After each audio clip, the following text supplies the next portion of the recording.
ঈদের মার্কেটটা আসলে কাদের জন্য? ঈদের মার্কেটটা আসলে কাদের জন্য ভাই? আপনি এখন মনে করেন মার্কেটে যান, বাইরে ভাই চারদিকে শুধু মহিলা মানুষ আর মেয়ে মানুষ, মহিলা মানুষ আর মহিলা মানুষ, মহিলা মানুষ আর মহিলা মানুষ।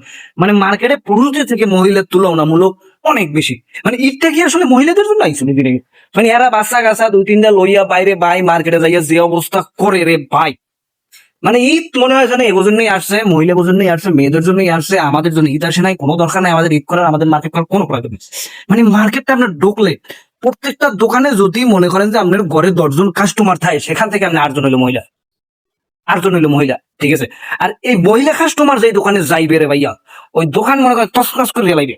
মানে আপনার মনে করেন ওই দোকানের মাল সামান সব নামাইয়া, ঠিক আছে, ওগুলো ঝাড়ু মোছা দিয়ে আবার মানে পরিষ্কার করে আবার ওদিকে উড়াইবে। এই জন্য নামাইছে, আসলে না ভাইয়া। ওখানে যদি দেখেন কোনো দোকানে সামনে তো প্রচুর পরিমাণ সামনে মাল নামাই না, তাহলে বুঝবেন এখানে কোন মহিলা কাস্টমার আসছিল, ঠিক আছে, কিন্তু তারা দেখছে, তাদের পছন্দ হয় না, তারা চলে গেছে, বা বাইসেন্স কি 50টা দেখে একটা কিনছে। মানে ঈদটা মনে করুন তাদের জন্য, আপনি এই মার্কেটে তাদের জন্য হাঁটতে পারবেন না। মানে মহিলা দিয়া মহিলা, মানে এটা প্রত্যেক বছর, এটা নতুন না, প্রত্যেকটা বছর ভাই মার্কেটে গেলে হতাশ। কারণ আমরা যারা পুরুষ মানুষ আছি, ঠিক আছে, এরা তো কাজ কামে ব্যস্ত।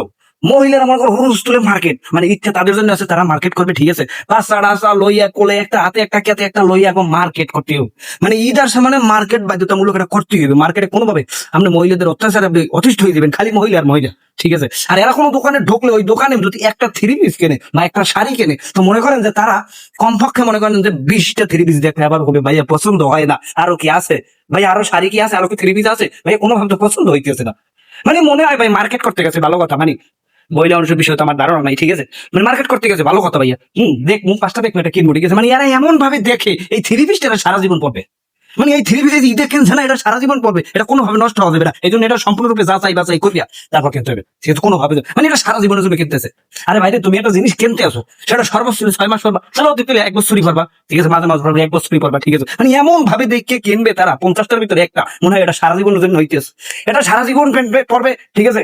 এটা শুধু একদিনের জন্য না, ঠিক আছে। মানে এমন ভাবে মানে কিনে, মানে এমন ভাবে দেখে, সূক্ষ্ম ভাবে খুলিয়া মেলিয়া উড়িয়া পাল্টাইয়া চিতিয়া যেভাবে পারে, ঠিক আছে। আর ঈদের সময় যারা ব্যবসায়ী আছেন ভাই, আপনাদের প্রচুর পরিমাণ ধৈর্য রাখতে হবে। মহিলা কাস্টমার গেলে অনেক কথা বলবে, অনেক কিছু বলবে, অনেকগুলো নামাই দেবে, খুলতে হবে, আবার বাস করতে হবে, ধৈর্য ধরে দোকানদারি করতে হবে। আর দেখলাম যে এক বেড়ায় এক মহিলা লইয়ে গেছে মার্কেটে, ঠিক আছে, বউ লইয়ে গেল, তারা হপ্ত চাপ।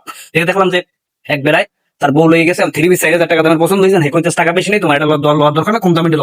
হে লাইভে সরাসরি পাবলিকের সামনে দোকানতে মারি দিতেছে স্বামীর গেলে। এখন এটা নিয়ে আমি কথা বলি নাই, কারণ ভাই এটা টিকটক হইতে পারে, বানাঙ্গা ভিডিও হইতে পারে, ঠিক আছে। এই জন্য শিওর না কোনো কথা বলা উচিত না, ঠিক আছে। এইরকম যদি দরজাল মার্কা বউ আপনার থাকে, আর আপনি যদি মার্কেটে লই যান, তাহলে বান্ডিন না লইয়া যায় না। মার্কেটে যাইয়া যদি মনে করেন যে আপনার ওয়াইফ যদি ছাগল লেখানি দেয়, ঠিক আছে, তাহলে আপনার জীবন তেনা তেনা। তাই ভাইয়া টাকা না লইয়া কোনোভাবে জানি